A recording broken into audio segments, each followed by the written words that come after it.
Back when BT10 came out in the TCG, a lot of people's attention was definitely pointed towards Descendant. A lot of people's attention was towards Eradicators, and to some extent Spikes because Bad End was so great. Now, Jewel Knights also came out in that set, and they definitely felt like kind of the, I don't know, just like they tried to reanimate MLB, but with waifus instead. And that was kind of one of the problems with the deck, was that it didn't really do anything too special, and an important promo card that had come out later on, Julia, released way too late for the deck to actually matter.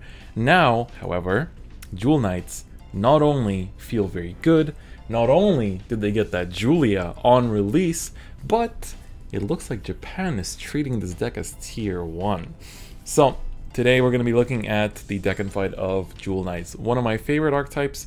I already said this before, it's my favorite archetype introduced in the Link Joker era. You know, there's not that many actually introduced in terms of just raw archetypes, but I want to show you my deck. It has not changed one bit since the day one deck list, simply because I feel like this really is one of the perfect lists. All I've changed is my one Palamedes is now a crit. So, we've talked about this list to some extent, but I'll still go over the effects. First things first I want to cover that I forgot to talk about before is Gancelot and Blaster Blade. A lot of lists you'll see from Japanese sources run the Gancelot and run the Blaster Blade because the recyclable heal is very strong. Of course it is, and Blaster Blade is also very strong. Kama suit to pop a rear, very good, you get your 4th attack in there. But the thing is that Jewel Knight grade 3s are too great for that to be a thing, for that to matter. On top of that, having a full board of Jewel Knights without that little Blaster Blade in there is much stronger than having just a Blaster Blade in there. And while Blaster Blade is a Candlemas 2 to retire something, therefore effectively letting you swing face twice, Julia lets you have 5 attacks. So you can go rear rear and then 3 attacks to the face. That is more for the same amount of counterblast. On top of that, like if you're playing Gancelot, you either have to cut down on your copies of Julia or Salome, both cards of which are insanely important. Salome enables you to basically, going first, your opponent gives you 2 damage, okay, double tilt in the back, call out self-damagers, ramp up to Limit Break 4, swing rear, swing Vanguard, first PG checked on turn 3, baby. And on top of that, your damage is going back, so you're going to go down to 2 again while your opponent's on like 4 or 5. So, this deck does not need Gancelot. This deck does not need Blaster Blade, and I am very confident in saying that. Why am I so confident? Because I've been playing for fun, and close to top 300. If anything, like, I don't feel the pressure to perform. I don't feel the pressure to, like, get top 100 or anything this season because I'm just not feeling it anymore. I've just been playing for fun, just like whenever I'm having a good time, and the win rate's been ridiculously good. You can watch my streams. If you're watching this in the future, look at the streams from the beginning of September. You'll see how many win cons we, like not just win cons, how many win streaks we achieve with this deck, and it's just insane. It's really, really strong. Of course, now that I say this, I'm going to go 0-3. But anyway, let's talk about the actual deck. I've been going on these tangents for long enough. The actual deck, boy oh boy is it fun. Starter of choice is the Eloise. If you have 4 more Jewel Knight rearguards, gets plus 3k, so she's an 8k booster. Why does this matter? Because Ashley gets plus 3k on attacking Vanguard, so that's a 22k line. Salome gets plus 3k on attacking with Limit Break 4, that's a 21k line. Perfect numbers. On top of that, Julia gets plus 3k when she attacks Vanguard, 21 again. You see where I'm going with this? It's very nice. So, PGs are Jewel Knight PGs because we want to be pushed to 4 or to 5 if necessary, because break rides can win games. Then, 4 10k attackers, which are very special. They are in the front row, rearguard circle. If you have 4 more Jewel Knight rearguards, they are plus 3k permanently. So also during your opponent's turn. So 10k in the opponent's turn until they attack 2 of your rears. Self-damagers, already explained why. Basically to turbo into Salome when you just want to ride her instead of Ashley. And then 2 Prismies. 2 Prismy I feel like is a good ballpark because the 10k Vanills are really important because they can just swing into intercepts and then Julia calls over them, calls to intercepts. So having the ability to attack with the front row without boosting is very important, and these enable exactly that. So I want to play 4 for sure. Prismy is good because you sometimes just draw like too many Ashleys or too many Salomes, or like you just don't need the extra grade 3s very often unless you're playing against something like Glory, which has seen a lot less popularity recently. So Prismy is good just to like filter. You don't want to have too many in my opinion. I've seen some lists run 4, but I think 2 is perfectly fine because you can just tutor it out. Because this deck searches grade 1s very aggressively, you can just tutor it out whenever you need to, and there you go. You're doing good. Then let's talk about the grade 3s first. Ashley is a break ride, limit break 4 when you ride on top of her. For that turn, your Vanguard gets plus 10k and a crit, and you can also search your deck for any grade 1 Jewel Knight and call it. So it's a free call and an extra 10k and a crit. So that's very nice. You can immediately call out something like a 10k attacker, or the self-damager if you need to, or just a Prismy to filter. Then Salome is our main ride target. I did manage to get a hold of 4 SPs.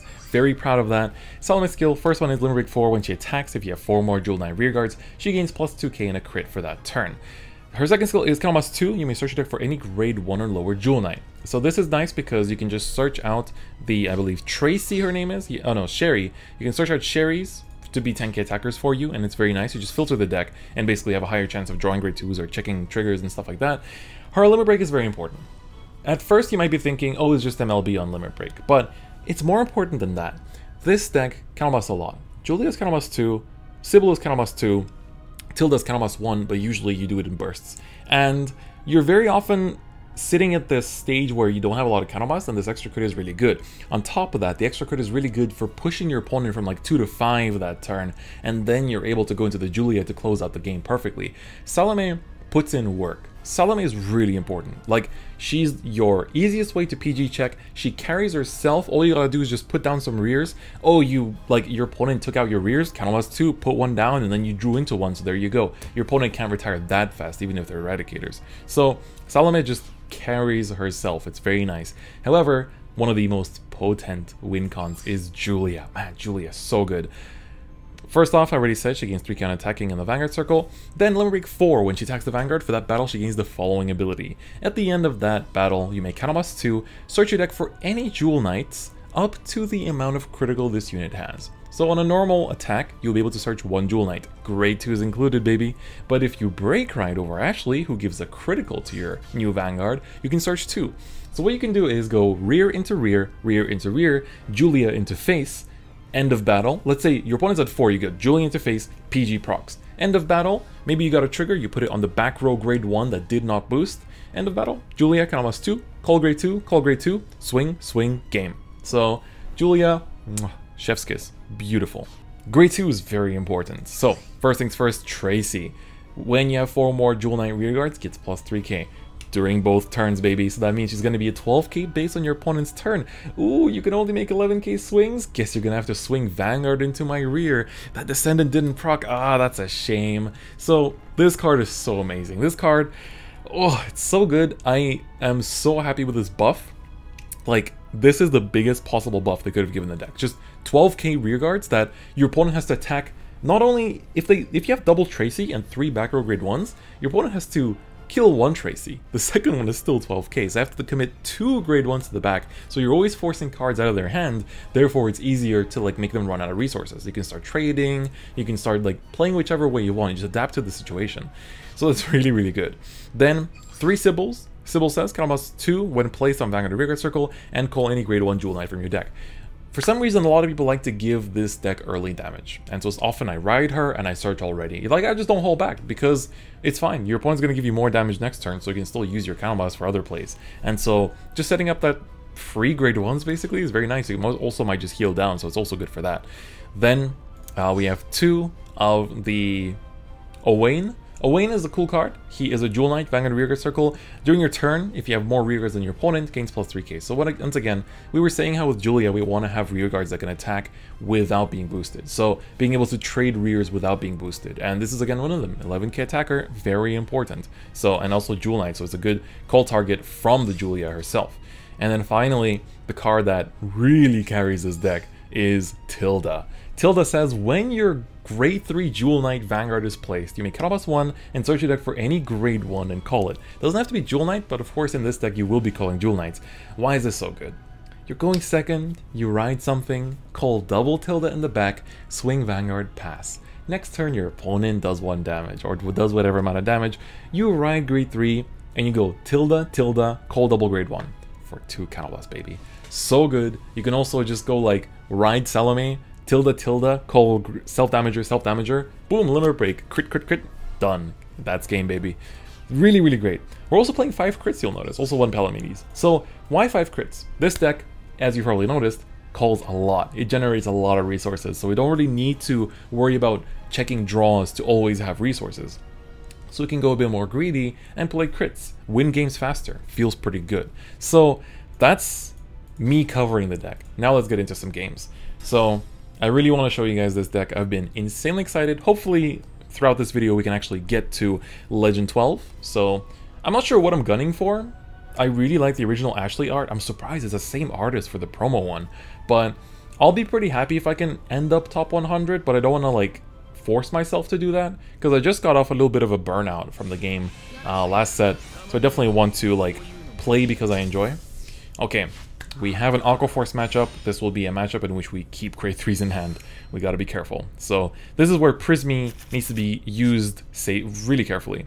Opening hand looks quite good actually. This almost looks like a keep. PG is like, I sometimes throw it, but when it's this good, I feel like I can just keep this hand. I'm gonna keep it. Owain will be our right target, calling the Tracy in the back. Not Tracy, Tilda. Alright, so then we have the Sherry as a right target. We have double Salome, so now we can keep the other Salome in hand, just already like preparing for glory basically. Because sometimes you will have to survive something like that just to be safe.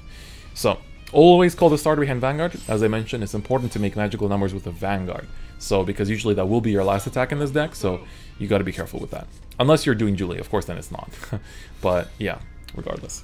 Alright, Rise of Self Damager. That's gonna be just a swing to the Vanguard then. Probably gonna just, you know, nothing too eventful basically. Alright, checks one. And so for us next turn we're gonna ride Owain. Ooh, we check a draw, that's quite nice. Very welcome. Into the Tilda. Ooh, okay. So here we go. Let me show you exactly what this deck can do. Another grade 1 PG, perfect. You know, I can say grade 1 PG because there are grade 0 perfect cards in Vanguard. Not in 0, but in Vanguard.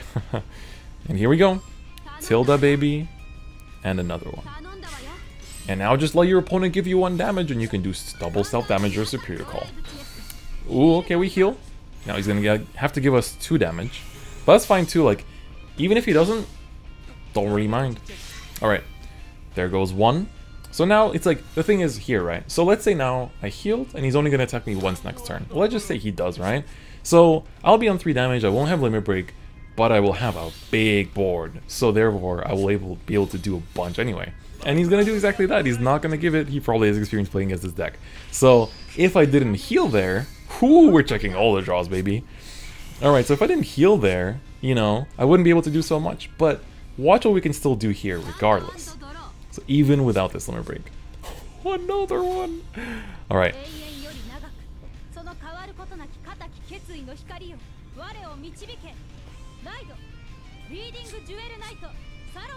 If you don't pause for Salome's animation, we can't be friends. We cannot be friends. You know what? I'm thinking about just getting stuff here. Just setting up a board. Like, I could hold back and just like set up Tracy's and stuff, but I don't know if it's worth it. Or if I want the other counterblast here. So, because these grade 2s don't hit on their own, and I don't have a grade 1 that I can commit, I can basically just keep them in the back, let my opponent do some damage basically, and that's it. He's probably going to kill one of them with a Maelstrom too. The smart play would be to kill my starter because these don't do much anymore, but I'll hold on to them for now. You know what? I'll hold on. I don't think I need the... How much could he do? He could do 1, and then 2, with 3 damage to me. In which case, that's fine. Otherwise, he does 2, and I can still do a self-damager. But I won't ride anyway, so actually it's fine to do it like this, I think. Yeah, let's do it like this. I'll keep that in the back for now anyway, and see if he just kills it with Maelstrom, to be honest. He gets a draw, that's fine, because... Actually, it's not fine. We're not making 21 here. We're only making 19. So this is only 19, because we don't get the extra power, but those crits coming through. So now I'm giving him Limit Break, but I don't really mind. Against these decks, like, honestly, I've learned that against Limit Break decks, you just give it to them. They're gonna self-damage anyway, like, Maelstrom especially runs, like, 5 to 8 self-damagers. So you can get away with just give them the 4, like, they're gonna damage into it anyway. If anything, them self-damaging is letting them heal down bigger, especially if you already got damaged a fair bit. So yeah, it's like he has Maelstrom, he's gonna pop some of my stuff, but I'm not too bothered by it, to be honest. The worst thing would be to lose my starter, but let's see if he actually does that or not. So let's see here. He's going to go for the Diamantes, then swing into something. Yeah, Coral going to go into Vanguard probably, and then he needs to set up one column. Penguin, going to Soul Blast 2. He's going to try to draw into an attacker, maybe an intercept, and that's going to be it. There we go. Self-Damager comes through, so he would have had it anyway. So now we just want him to not double heal. That's the only thing that matters. So it's like I could have controlled him a bit better there and like pushed up my other interceptor, but now I have another grade 2 interceptor for next turn when it actually matters for me. So because now his rears are not hitting my Vanguard anymore, so he's going to only push me to 3 and take out one of my back rows, and we're going to see which one it is. I feel like it's going to be the Tilde anyway. So here he whiffs, as I said, and he goes in with the Maelstrom. Of course this hits because Maelstrom gets really big, as you guys in Global are experiencing right now too. He's going to go for 1 check, 2 checks, no PGs. I mean, PG goes down, no heals is what I was trying to say. We get a self-damage in the damage, that's perfectly fine too for me. And he's gonna just snipe Starter? Starter's the best pick, but I don't know if he'll do it. I hope he picks the grade 2. I kind of left that up as bait. Yes, he took the bait, he took the bait. The Starter is the most important card in this deck. Like, it makes the columns that win you games. Easy as that, really easy as that. So here's what we do. It's very self-explanatory. We have the Julia for next turn, if he doesn't glory me and swipe it out of my hand. So I'm going to hold on to both grade 2s for that exact reason. We're going to ride skip. We have no reason to ride up here. I could do Julia, but thing is, in this game, I would do rear, Julia, and then Vanguard, which would actually take out the same amount of PGs as my crit Salome does as well. So for now, I don't feel a reason to do that right now. So what I'm going to do is, we're going to call the Tilde here, and then we're going to call the Sybil here, and use Sybil's effect to call our self-damager. So we get the self-damager out, and we're going to get a damage, go to 4. This way my heals are active too, so that's also very good for me. So now we can just go in for attacks. We go attack into Coral, we're going to attack into the self-damager, and then Salome will come in with a 21k extra crit and steal the first PG. We've seen him drive check a PG2, so that's technically the second. No PGs in the damage zone, but with this, we're in a pretty good spot. I'm hoping he even rides Glory next turn, just because then I will be in a pretty good spot myself. Alright, so no PGs, okay. He has a chance to heal though, so we have to respect that. PG gets checked, and does he heal? He does not, so that will be the first game. Thank you for the match. So as you saw there, if I had gone for the Julia, oof, 97. If I had gone for the Julia, it would have been a little bit different, simply because that would have given him an extra shot to actually self-damage. And me not checking triggers means that I wouldn't have been able to buff up that extra rearguard circle. Therefore, it would have swung for like 19 tops, and therefore that gets denied by defensive. Going with the crit, you kind of only lose to a heal there, and I was assuming he had a PG anyway, so I was ready to take that PG out so that my Julia can win the next game. Alright, we're going to be playing against... This is Kirameki. Okay, we're playing against Katoria. Playing OTT, maybe we'll see some early Magus. I do have my Magus deck finished. Alright, opening hand, let's read it carefully. So, we don't need to actually keep excess grade 2s or grade 1s. What we want in this hand is... I mean, PGs are always nice, but we want those tildes. You want to open tilde. Tilde is the high roll, but of course you want to have your grade secured. So we don't open tildes, but it's fine. If my opponent chooses to go a bit hard on turn 1, I can just use Sybil to call myself out extra units early, which is also very nice. We open a tilde, everything is right with the world. As you can see, I'm really into this deck. Like, you can probably tell from the tone of my voice and the way that I talk about the games, I'm just really into this deck right now. Like, it's been a week, almost, since the set released, and I'm still loving it. Like, I can barely force myself to play other decks. I'm only, like, playing Celestials in friend fights, like the daily friend fights, and, like, I guess I'm also playing a bit of Magus and friend fights on Steam stream or something. So it really is just that. Alright, playing against a Tsukuyomi here, so this will be somebody potentially influenced by Mr. Muto, you know, showing the world that Tsukuyomi is still alive, still kicking. Alright, we hard draw a self-damager that is just as good. So here you have a choice between either riding the Tracy or riding the Sybil. Now, the important decision here is that riding a Sybil means that you're giving up her use of her skill later on. What will happen throughout this game is I will ride grade 2 now, I'll put a tilde in the back. Next turn I'm going to ride Salome, and I'm going to self-damage into Limit Break 4. then I will go down damage, and my opponent might not give me Limit Break. So then I might not have ways to accelerate. But if I'm on Salome, I can actually call cards out. So actually, Sybil is the right play. If I was riding Ashley, however, you would have actually kept the Sybil because you don't have any ways to superior call cards until Limit Break. Whereas Salome just says, oh, you got Counterblast? Okay, go. Pump units out. Get them out. Come on. Go. So that's the thing you have to consider. Like, if you're riding Salome first, you can ride Sybil. But if you're riding Ashley first, like for example, now if I top deck Ashley, I might get punished for riding Sybil there. But the Tracy is such a good rearguard, the 12k rearguard, that it's hard to give it up. So that's why I like to keep this for later, like just to call it out. Especially seeing as I've only got one Tilda, I can actually afford to call down units from my hand. So let's see, he's gonna attack me for second damage here if I don't heal. Checks the stand. Alright. Ooh, and we heal down. Guess it's not gonna be a Limit Break game again. But that's fine again, like, we can do the exact same thing we just did, right? You know, we can do the exact same thing as last game. No turbo into Limit Break. We're somehow getting very lucky with that, actually. And we're just gonna ride Salome. So we don't need to search self-damagers here for the turbo Limit Break. Instead, we're just gonna search... Yeah, I guess the Sherry is the best target here. I feel like it is. We just go for Sherry. Ah, slight misplay. That was the misplay. I should have called it here and made a 19k column with this and kept this at 9. That was actually a misplay. Unfortunate. I guess I have a 19k column with the Vanguard though. I might even keep the Tracy's for now. But then I don't have the last Jewel Knight for her power up, so I need to actually call it down. I need to be careful that if I call down so many intercepts, he'll be giving me less damage. So it's like, do I care about pushing so much damage? I do. Okay, we're gonna call this out and have a 12, a 16, and a 19. So we have the perfect kind of growth. But it could have been better, that's the thing. It could have been even better. And we're also denying our own heals here. So by going for this like extra powerful early game, pushing them harder, you're giving up your own heals. So you have to keep that in mind. Alright, we need one trigger to pass here. Don't get one, that's perfectly fine. So he's going to be staying at 3.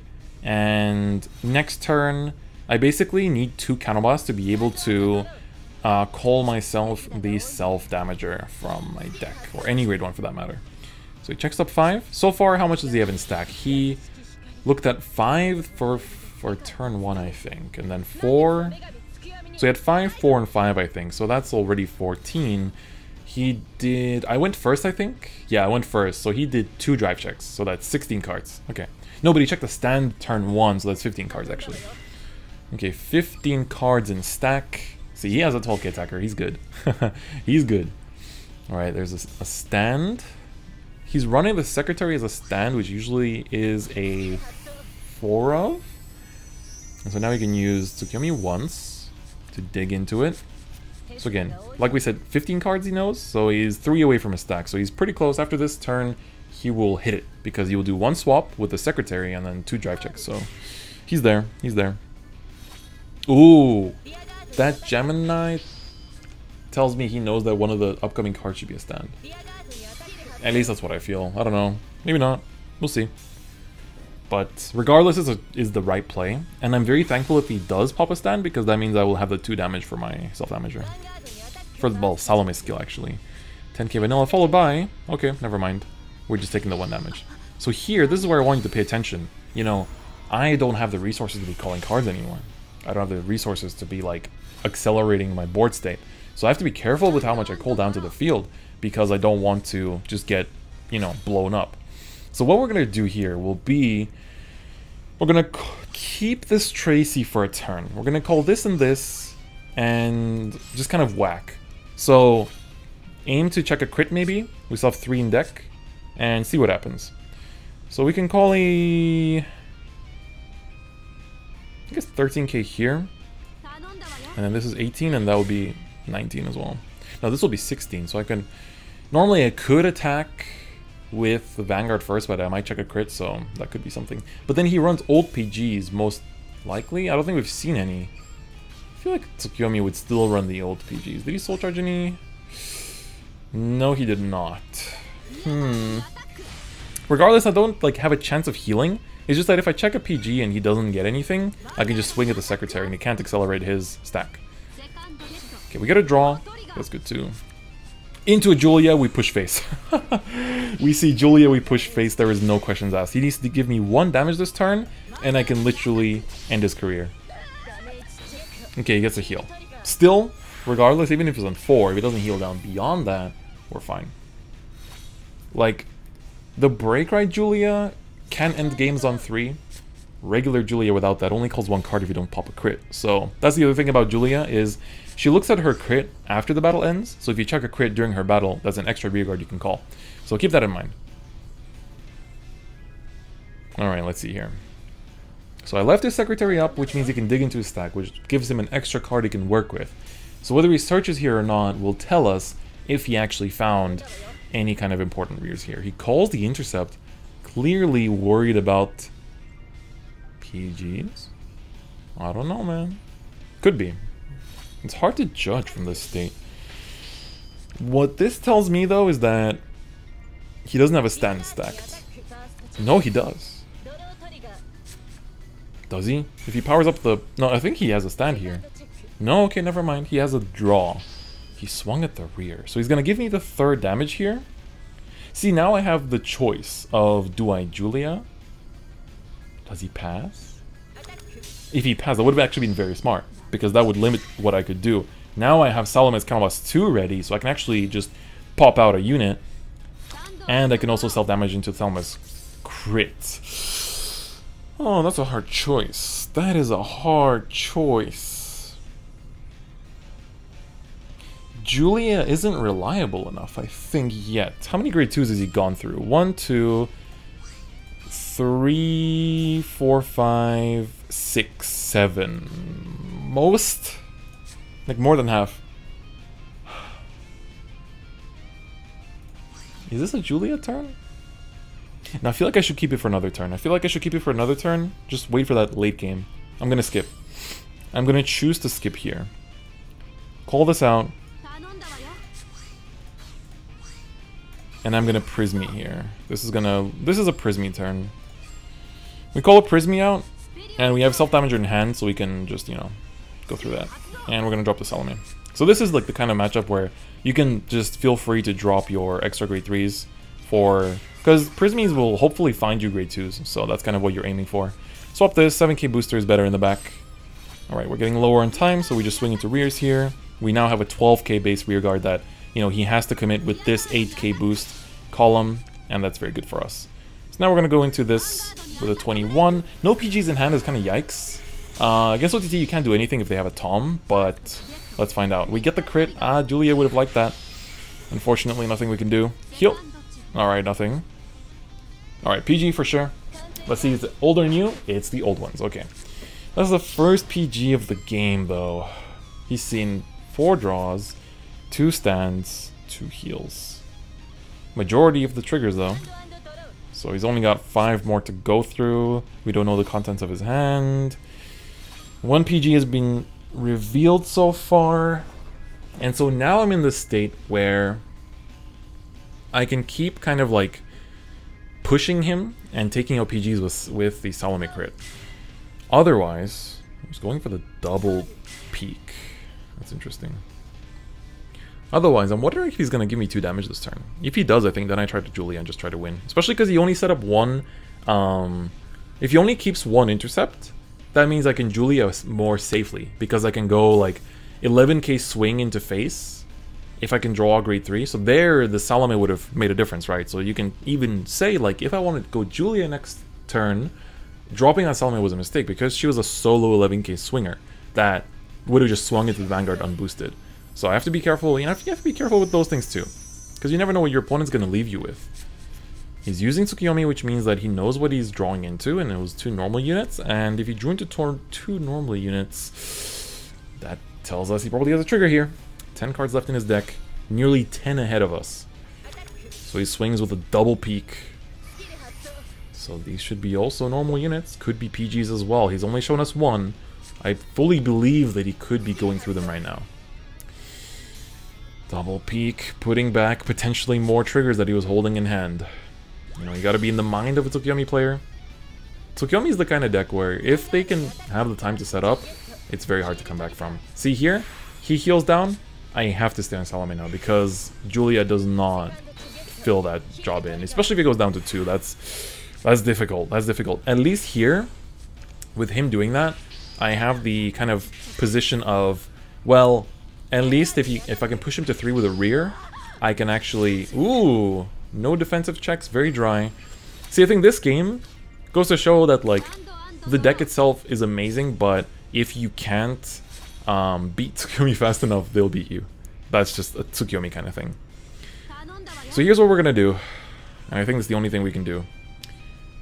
You could make a point for me using Salome here to Prismy, and look at my contents of my deck. I have 4 grade 2s.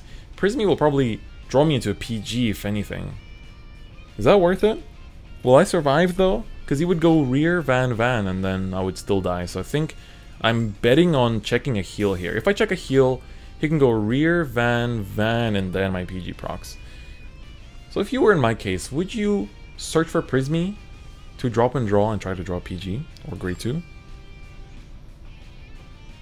It might be worth it. It might be worth it. You're giving up on Julia in that case. You just don't use Julia anymore because there's no way you can afford the counterblast. I think to survive, that's my only potential play though. So we're gonna go for it.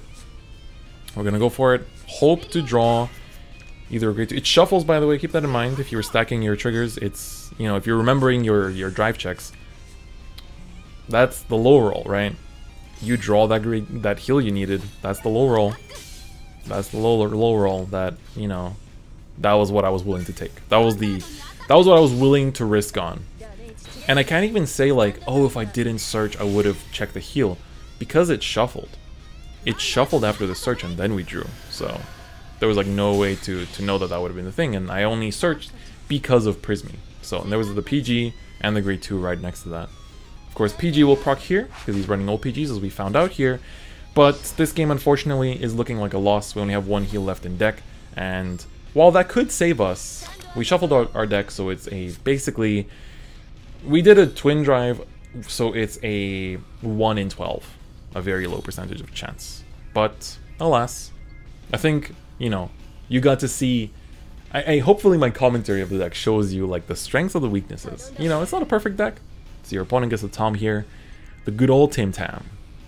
But he does have to go into my rearguard with this. A double Tracy would actually stop him a little bit. If I had a... Now then he could go like...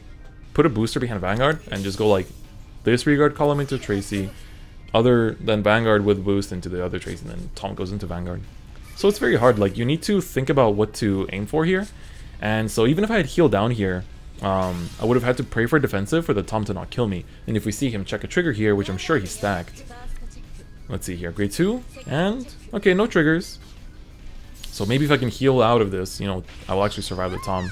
So then, you know, not searching with a Prismy would have made me survive, but you never know that. That's like always the chance you're willing to take for a miracle, basically.